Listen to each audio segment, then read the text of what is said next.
ብልግናና ዋልጌነት ማንን ይመስላል ብላችሁ ብትጠይቁኝ እኔ በበኩሌ ይህን ሩሲያዊ ግለሰብ ጆርጂ ነው የምላችሁ። እስቲ አስቡት፣ መንገድ ላይ የተራመዳችሁ አንድ ሴትና ወንድ በፒክአፕ መኪና ዕቃ መጫኛ ላይ ሆነው ወሲብ እየፈጸሙና የሚያደርጉትን ድርጊት ቪዲዮ እየቀረጹ ብትመለከቱ ምን ታደርጉ ነበር?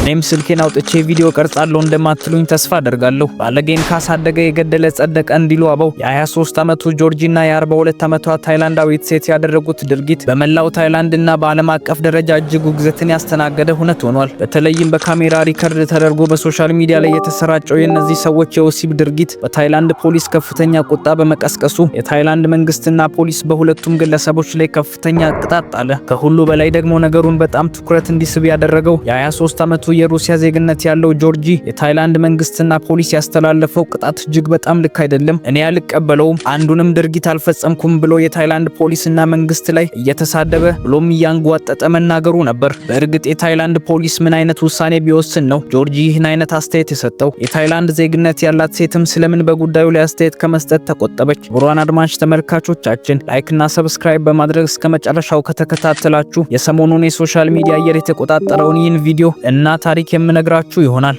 አብራችሁን ቆዩ።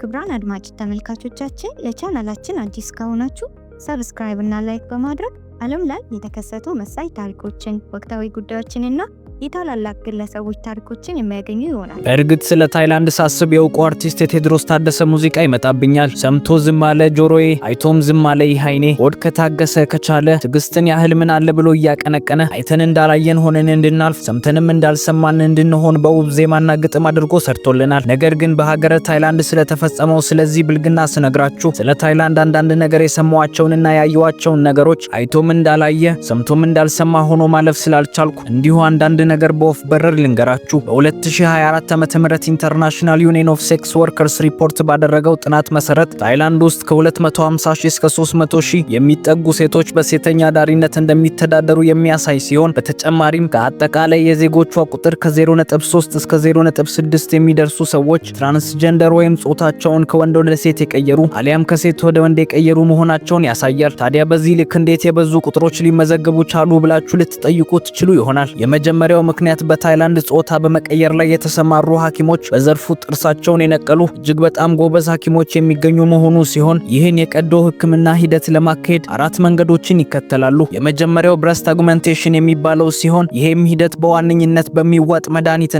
በሰርጀሪ ያልነበረን ጡት ወደ ማደግ ሂደት የሚወስድ የሕክምና ሂደት ነው። ሁለተኛው መንገድ ደግሞ ቫጂኖፕላስቲ የሚባለው የሕክምና ሂደት ሲሆን በዚህም የሕክምና ሂደት ወንድ ከነበረ ታካሚው የወንድ መራቢያ አካል በቀዶ ጥገና ይወገድና የሴት የመራቢያ አካል ከተለያዩ የሰውነት ክፍሎች ቆዳና ስብ እየተወሰደ ይሰራለታል ማለት ነው። ሶስተኛው ሂደት ደግሞ ፋሻል ፌሚናይዜሽን የሚባለው የህክምና አይነት ሲሆን በዚህም የህክምና መንገድ የአንድን የወንድ ታካሚ ፊት ሙሉ በሙሉ ወደ ሴት መቀየር የሚያስችል የህክምና አይነት ነው ማለት ነው። አራተኛውና የመጨረሻው ሂደት ፓሎፕላስቲ የሚባለው የህክምና መንገድ ሲሆን በዚህም ሂደት አንዲት ሴት ታካሚ የሌላትን የወንድ መራቢያ አካል ከተለያዩ የሰውነቷ ክፍል ቆዳና ስብ በመውሰድ የወንድ መራቢያ አካል የመፍጠር ሂደት ይሆናል ማለት ነው። በእርግጥ ታይላንዳውያን በዚህ አምኖ ለመዋጥ ቃርቃር በሚል ሴትን ወደ ወንድና ወንድን ወደ ሴት በሚቀይር ጉዳይ ላይ ስለምን ፍላጎትና ፍቅራቸው ከፍ ያለ ሆነ? ተቀዳሚው ምክንያት በታይላንዳውያን ዘንድ ካቶይ ወይም ሌዲቦይ የሚባሉ ጾታቸውን ከወንድ ወደ ሴት የቀየሩ የወንድም የሴትን መራቢያ አካል በአንድ ላይ የያዙ ሰዎች በማህበረሰቡ ዘንድ ያላቸው አመለካከት የተወደደና ከፍ ያለ መሆኑ፣ በተጨማሪም በተለያዩ ተቋማትና የማስታወቂያ አሰሪዎች ዘንድ እነዚህ ሌዲቦይ ለሚባሉ የሴትም የወንድም የመራቢያ አካል የያዙ ግለሰቦች የተለየ እድል መሰጠቱ ታይላንዳዊ ጎበዛዝትን ወደዚህ ነገር እንዲሳቡ አድርጓል። ተከታዩ ምክንያት ትልቁና የታይላንድን ኢኮኖሚ ደግፎ የያዘው የሴክስ ቱሪዝም ሲሆን ታይላንድም ከዚህ ዘርፍ ብቻ በዚህ ዓመት 6.4 ቢሊዮን ትርፍ አግኝታለች። ታዲያ ይህን የሚያህል ገንዘብ ዝም ብሎ ማለፍ የማይችለው መንግስት ይህን ዘርፍ ደግፎና ህጋዊ አድርጎ የገንዘብ ምንጭ አድርጎታል።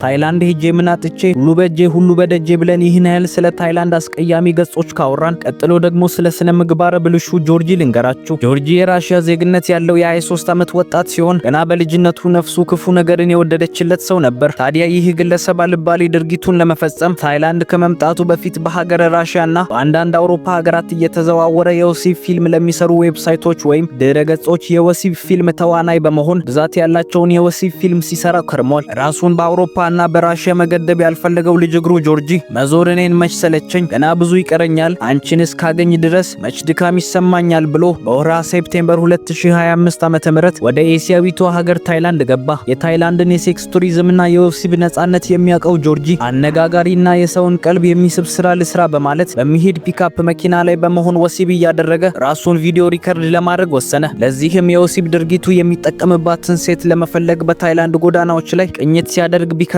በእጄ የምትለው ኮረዳ ታጣች። ተስፋ ባለመቁረጥ አሰሳውን የቀጠለው ጆርጂ አንዲትን የ42 ዓመት ሴት ፍቃደኛ ሆና አገኛት። ይህንን ድርጊት ከፈጸሙ በኋላ $30 እንደሚሰጣት አስማምቶ የ42 ዓመቷን ታይላንዳዊት ሴት ለእኩይ የወሲብ ፊልሙ ልቧን አሸፈተ።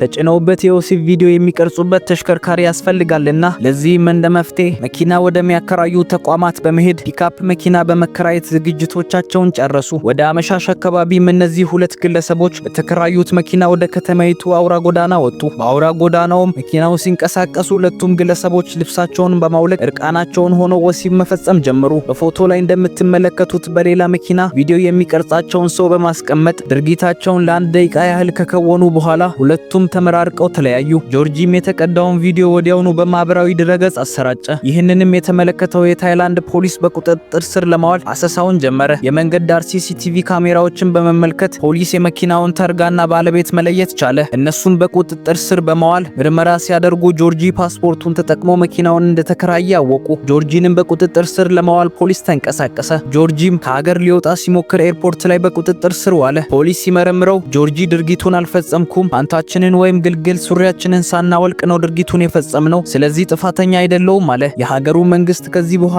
ይህ ግለሰብ ሀገሬን እንዳይረግጥ አጠፋውም የበየነ መረብ የወንጀል ድርጊት $2700 ጥሎበት ከሀገር አባረረው።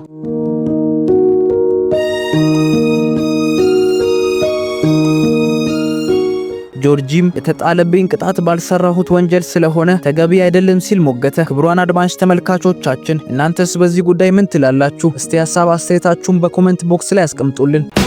ልዩ ኢንሳይደር ብለን ጥሩ መጠሪያ የሚሆን ስም አውጥተን ወደ እናንተ ውድ አድማጭ ተመልካቾቻችን አይንና ጆሮ ስንመጣ እንደ አባቶቻችን ተረት መልከ ጥፉን በስም ይደግፉ እንደሚሉት ጆሮ ገብ ባልሆኑ ስራዎች ጥሩ ስም ይዘን ብቻ ሳይሆን የእናንተን ውድ አድማጭ ተመልካቾቻችንን አይንና ጆሮ ያከበሩ ጥንቅቅ ተደርጎ የተሰሩ ድንቅ እውነተኛ ታሪኮችን፣ በመንግስታት ላይ የተፈጸሙ ፍንቀላዎችን፣ የጦርነት ክፉ መልኮችን እና ለመማሪያ የሚሆኑ እውነተኛ ድንቅ የወንጀል ታሪኮችን በግሩም ዝግጅትና አቀራረብ ይዘን ሲሆን እናንተም የተወደዳችሁ ተመልካቾቻችን ወርቅ ከሆነው ጊዜያችሁ ከፍላችሁ ስትሰጡን እንደማትከስሩበት በሙሉ መተማመን ሲሆን ቻናሉን ላይክ እና ሰብስክራይብ በማድረግ የቻናላችን ቤተሰብ እንድትሆኑ እንጠይቃለን። እንደ አባቶቻችን ወግና ስርዓት እንደ ሀበሻዊ ቢሂልም ቤት ሲሰራ በደቦ ነውና ሲበላ ሲጠጣም በማዕዱ ዙሪያ እንዲሁ በአብሮነት ነውና እኛም በጋራ በመሆን መልካምና አስተማሪ ነገር የምንመለከትበትን የዩቲዩብ ቤታችንን እንገንባ ስንል በታላቅ አክብሮት ጠየቅናችሁ። በድጋሚ ሰብስክራይብ፣ በድጋሚ ላይክ